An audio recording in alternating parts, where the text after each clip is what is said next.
Hola amigos, hoy veremos la iglesia de Esmirna, como vimos en la semana pasada en el capítulo 2, es la que nos toca hoy.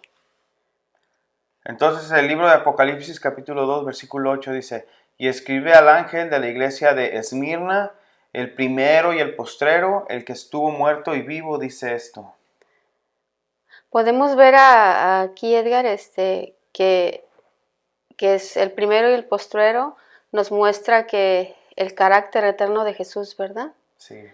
Jesús murió por nuestros pecados, pero resucitó al tercer día y está a la diestra del Padre en gloria y majestad.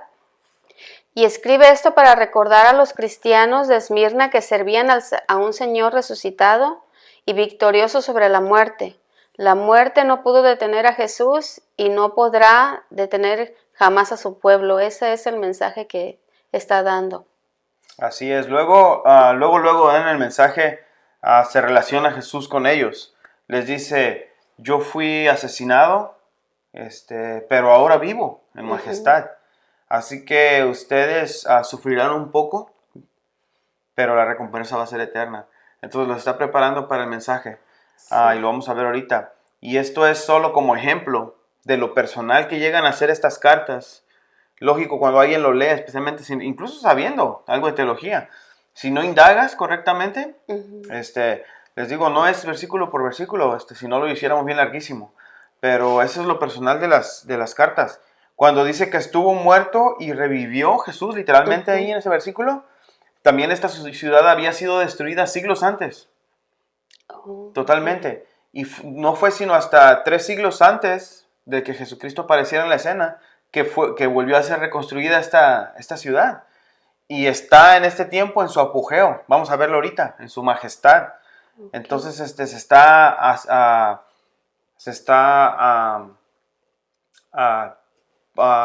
asimilando con ellos, ¿verdad? Lo que está pasando. Algo importante es que Jesús se revela aquí como el primero y el postrero. La Biblia dice que Cristo es el mismo de siempre y esto hace referencia a su deidad. Y lo vemos en Hebreos y en Éxodo. Vamos a poner Claro, en la pues está necesaria. hablando, ¿no? Cuando le dijo: yo soy quien yo soy. Jesús está hablando de su deidad, por si lo quieren indagar un poco más. Sí. Pero la palabra esmirna en el griego originalmente quiere decir mirra, que es cuando le cortas el árbol de mirra, lo que sale, la resina, esa es la mirra, de Sí. lo que sale la corteza del árbol. Pero si lo vemos, cuando Jesucristo lo enterraron, llevaron mirra. Entonces, la mirra era utilizada en funerales y significaba sufrimiento y muerte. En su más práctica definición. Sí, sí, de hecho era usada en varias cosas, ¿verdad? Ujú. Otro uso que tenía es para hacer perfumes, por su fuerte esencia. Pero una de sus características que llamó mi atención cuando estaba buscando acerca de la mirra es que cuando esta resina es expuesta a altas temperaturas, en vez de derretirse, se expande. Y esta característica bien va a representar a esta iglesia que en medio de su persecución, como lo vamos a ver más adelante, eh, que consistía desde no tener trabajo por causa de su fe en Jesús hasta ser ejecutado, eso causaba que en vez de disminuir, se expandía por su testimonio de resistencia en medio de todo. La otra cosa que llamó mi atención es que así como es extraída la resina cuando cortas el árbol, ¿verdad? Esta iglesia es producto de las heridas de Jesús y ese sacrificio satisfizo la demanda de Dios y fue un aroma agradable. Y John Trapp, un comentador de los años 1600, la describe como dulce fragancia la iglesia de Esmirna, la más pobre pero la más pura de todas. Sí, ¿Verdad? creo que fue un pastor chino que dijo que la iglesia cristiana es termodinámica, ¿verdad? Entre más calientes se ponen las cosas, más crece, Sí. más fuerza agarra. Y es verdad, si vemos en China ahorita la cantidad de cristianos que se están convirtiendo y están bajo persecución. También en aquel tiempo, vamos a hablar de la iglesia sufrida, las muertes que hubo, pero fue la iglesia más efectiva, la iglesia más fuerte, más pujante, que alcanzó todo su mundo. y no tenían, influencia política, no tenían influencia civil, no tenían influencia cultural, ni nada de eso, sino que vivían bajo el sótano. Y el Señor los usó grandemente, pero el poder del Espíritu Santo y las vidas de ellos, ¿verdad? Entregadas a ellos. Totalmente, sí. Pero esta iglesia fue fundada también por Pablo, pero en su tercer viaje misionero entre los años 53 y 56 después de Cristo. También el apóstol Juan, igual que con Éfeso, tuvo que ver con el desenvolvimiento posterior de esta iglesia. Y uno de sus más grandes discípulos, Policarpo, tuvo la iglesia a su cargo entre el año 155 y 156. Y ahí con Policarpo, los que puedan leer, nada más pongan Policarpo y les va a salir para que vean la historia entera de cuando lo iban a martirizar. Un gran ejemplo de fe genuina, Policarpo, y de temperamento santo. Pues me imagino, él recibió estas palabras de parte de Juan, ¿verdad? Se acordó, dijo, somos esta iglesia, lo que estamos sufriendo. Para que entiendan más el contexto, si quieren expandir un poquito más su conocimiento.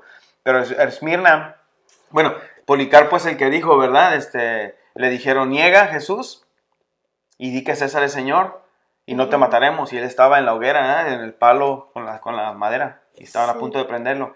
Y él dijo, 86 años he vivido con mi Señor y él nunca me ha negado, porque yo lo voy a negar hoy. Y bueno, la historia es tremenda, ¿no? Siempre me dan chills cuando digo eso, pero interesante. Esmirna es la única de las siete ciudades que se nos menciona, las 7 iglesias, en los capítulos 2 y 3, que todavía subsiste hasta nuestros días, interesantemente, bajo el nombre de Izmir, en Anatolia, Turquía, a unos 60 kilómetros de las ruinas de Éfeso, que estudiamos la vez pasada, y cuenta con millones de habitantes en la actualidad. Sí, lo que podemos aprender también de Esmirna es que dice que era una ciudad extremadamente hermosa y reclamaba ser la gloria de Asia con grandeza comercial, igual que Éfeso, como lo aprendimos la semana pasada, con un mercado especializado rico en vinos. Ahora, también era profundamente idólatra y comprometida a la adoración del emperador romano. En 196 a.C., Esmirna construyó el primer templo para Roma, la diosa de Roma, el símbolo espiritual del imperio.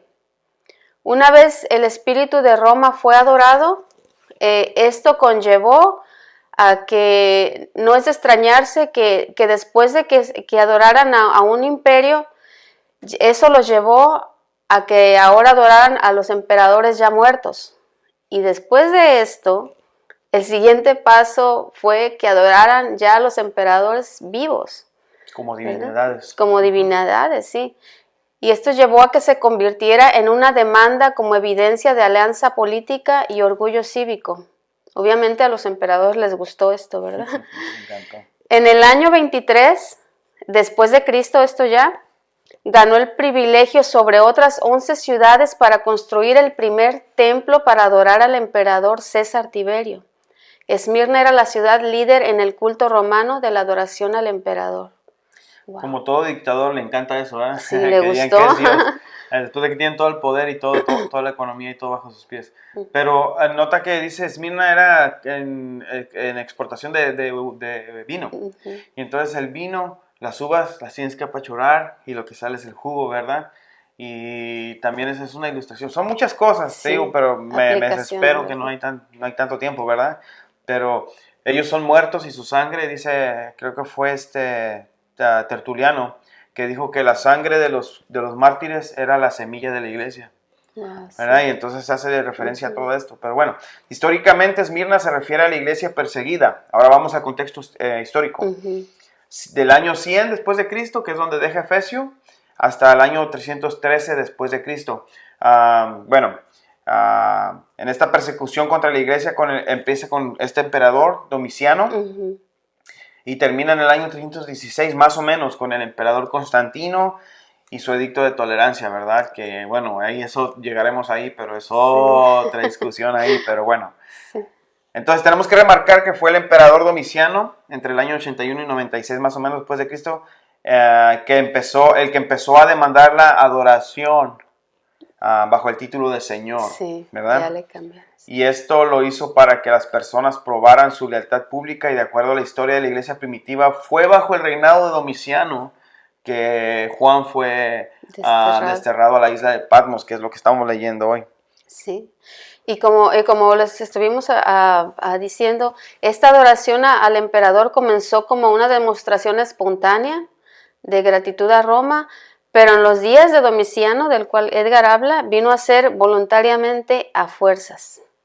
Tan se convirtió en una muestra de lealtad obligatoria que el ciudadano romano debía quemar una pizca de incienso en el altar de la divinidad de César, y una vez hecho esto, se le entregaba un certificado que constaba que había practicado su obligación religiosa, o sea, se registraba todo.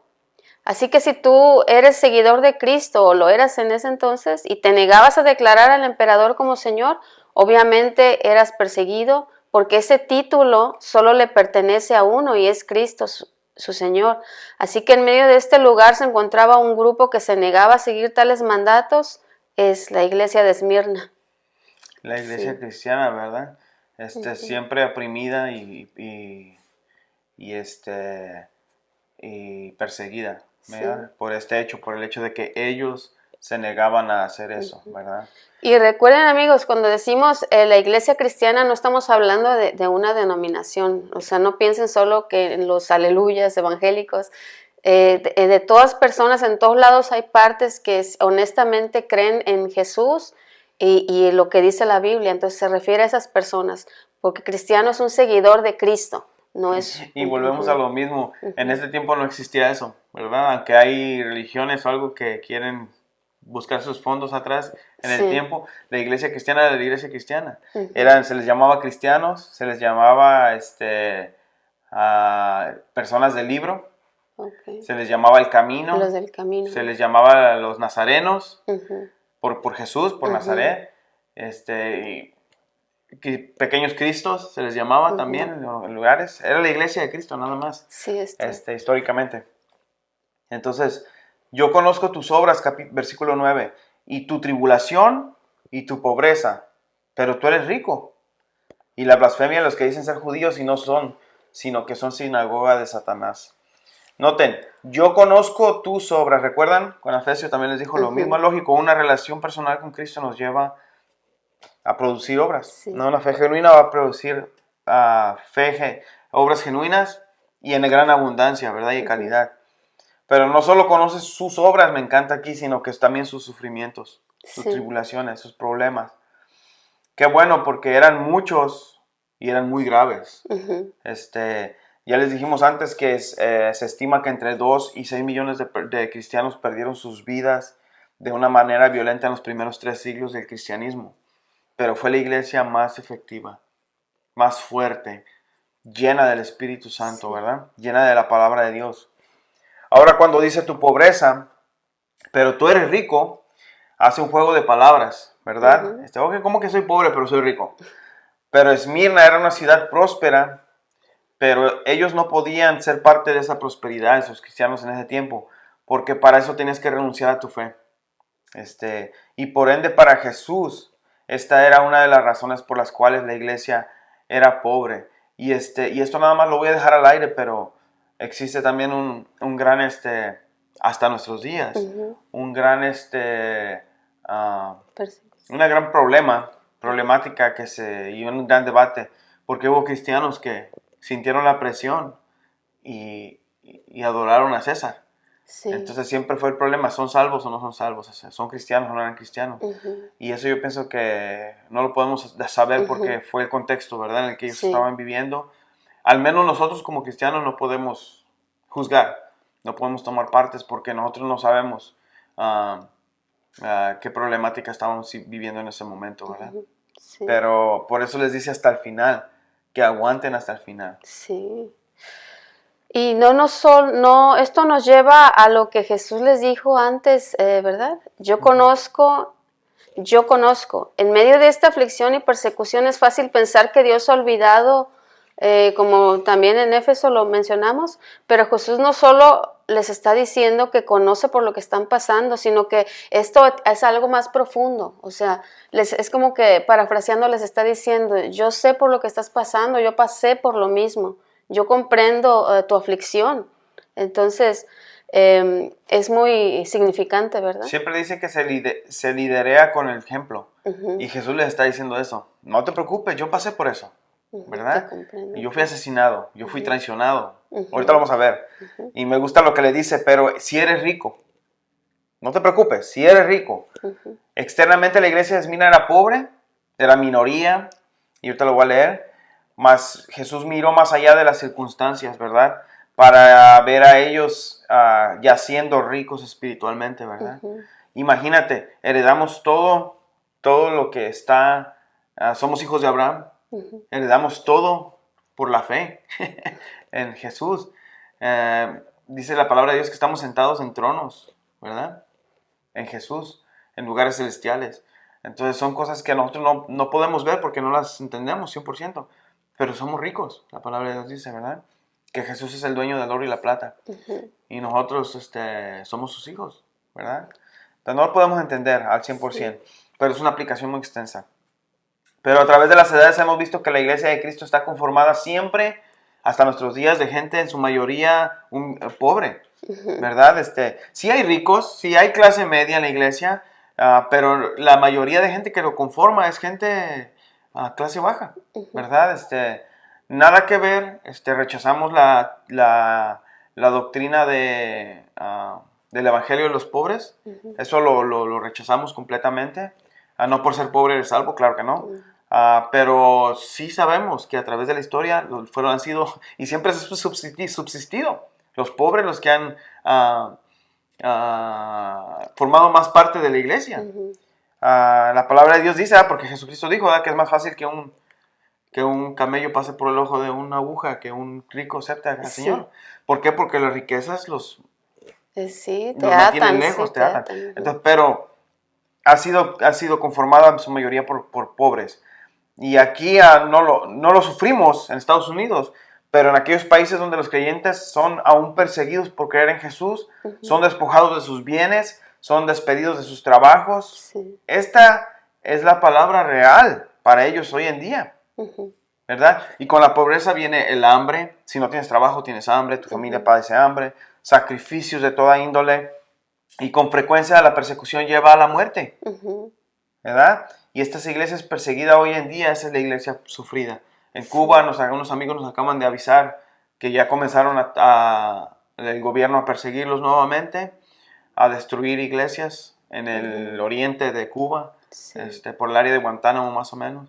Y es porque a su conveniencia, ¿verdad? Ahora está la pandemia y no podemos ir, no pueden llevar víveres, no pueden llevar medicina, ayuda, y ya no les importa estar bien con la iglesia evangélica, sino que los van a empezar a oprimir, ¿verdad? Lamentablemente.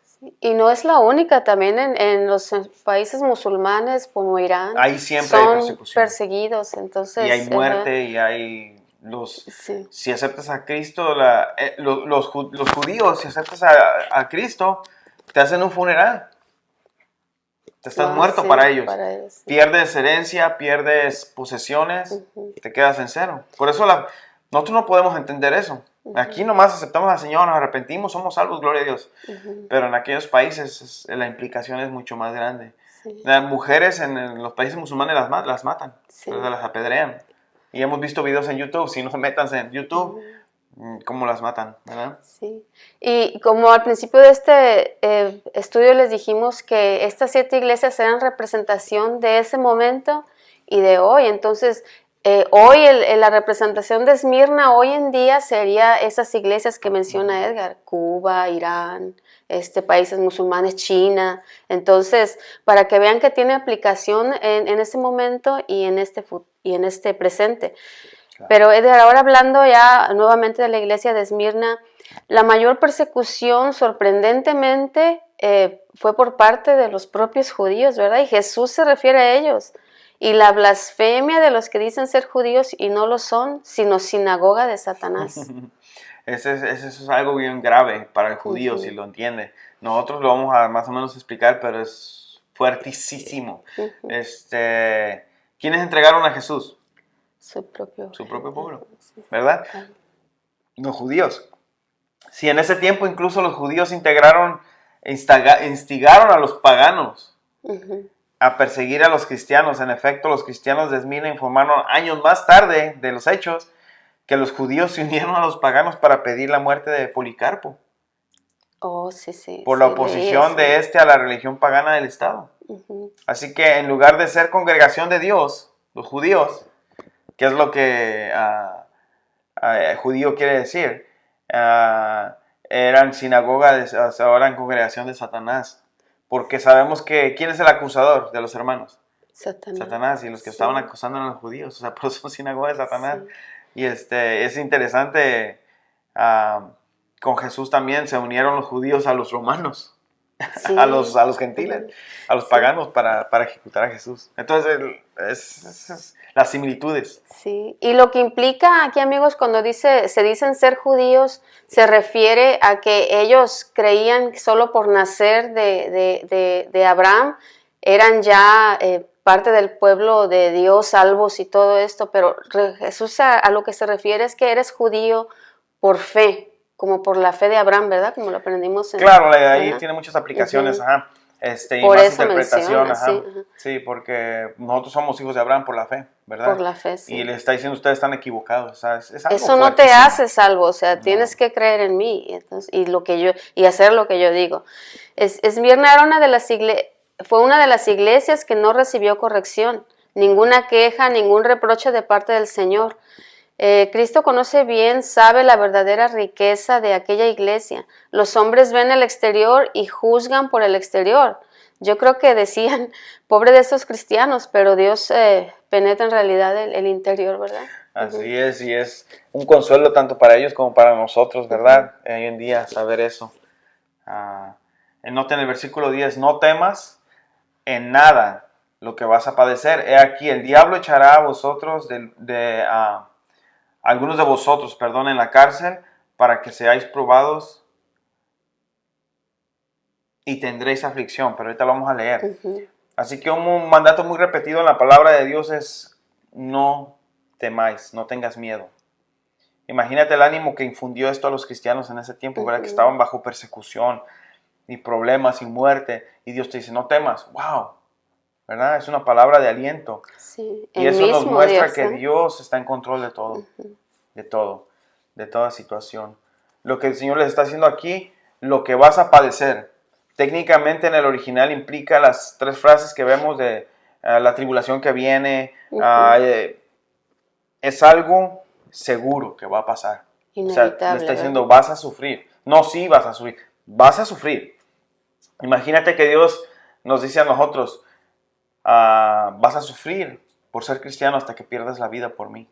A Pablo le dijo, ¿verdad? Yo te he de mostrar cuánto has de sufrir. Imagínate qué llamamiento al ministerio. Sí. Y ahorita en los seminarios, ¿verdad? Oh, vas a tener una iglesia próspera y así el Señor, vas a mostrar que el Señor está contigo y en tu ministerio. Sí. A Pablo le dijo, vas a sufrir. Yo le voy a mostrar lo que él tiene que sufrir por mi Por nombre. mí, sí. Y Pablo dijo, heme aquí. Ujú. Y lo vemos en su vida. Esa es la diferencia. Bueno, es una aplicación. A los mismos discípulos recuerda que les dijo, yo los envío como ovejas en medio de lobos. También les avisó. Ajá. Pero me encanta que dice, pero no se preocupen porque el cielo los espera. El gran premio del supremo llamamiento, el cielo. Eso es lo que les espera, esa es tu recompensa. Es algo fuerte. Jesús no nos dijo que Él nos dijo que en este mundo tendréis aflicciones. Pero muchos no lo aceptan. Yo una vez tuve problemas con un cristiano porque le dije eso, le dije, es una promesa. Vas a tener aflicciones. ¿Verdad? No lo queremos aceptar porque solo queremos cosas buenas. Job dijo, ¿que solamente cosas buenas aceptaremos de Dios? No, también las malas. Porque nos prueban, nos refinan. Nuestra fe es refinada. Nada que ver con lo que vemos hoy en día, ¿verdad? Personas tomando ventaja de la fe de otras personas, ¿verdad? Sí. Pero solo porque esas personas no indagan la palabra. La ignorancia. Mi pueblo pereció por falta de conocimiento, ¿verdad? Por no indagar. Pero estos pastores solo prometiendo una vida, ¿verdad? Y fuera, en esa iglesia de sufrir. Universal, la iglesia Por eso la gente universal. va, porque no nos gusta el sufrimiento como seres humanos y caemos en garras de doctrinas falsas y de sectas, porque no queremos aceptar lo que Dios nos dice. En este mundo vas a tener aflicción. Si tú eres cristiano, eres contracultural, no eres de este mundo, por tanto, vas a tener problemas. Como el salmón, ¿verdad? Claro, vas a estar en contra de la corriente. corriente. Dice, he aquí el diablo echará a algunos de vosotros en la cárcel para que seáis probados. Sufrían persecución y tenían miedo. Eso no es lo que nos quiere decir Algunas veces no apreciamos la profundidad del temor con la cual luchan quienes son perseguidos, y aquí Jesús les dice que esta persecución sería de parte del diablo.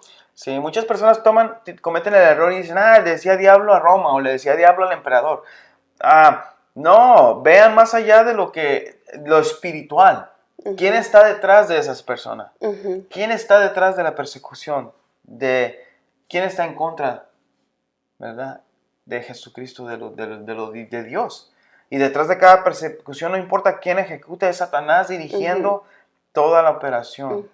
Y aquí la palabra es literal, porque en aquellos tiempos las cárceles eran como cisternas. ¿Te acuerdas como cuando metieron al profeta Jeremías? ¿Sí? Entonces literalmente los aventaban. Wow. Se les ha aventado, dice ahí, en cárceles. Sí, aquí te dan de comer, ahora en esos tiempos te dan de comer, tienes una cama, ¿verdad? Entonces, en ese tiempo eso no era ahí sí era cárcel, y la gente no quería hacer nada malo porque no querían ir ahí. Pero noten, ahora, tendréis tribulación por 10 días. Esto hace referencia a que la iglesia sufrió, lo pueden indagar, persecuciones más fuertes por 10 emperadores romanos consecutivamente. Pero por el tiempo no lo vamos a mencionar, ¿verdad? Cada uno. Empezó con Domiciano.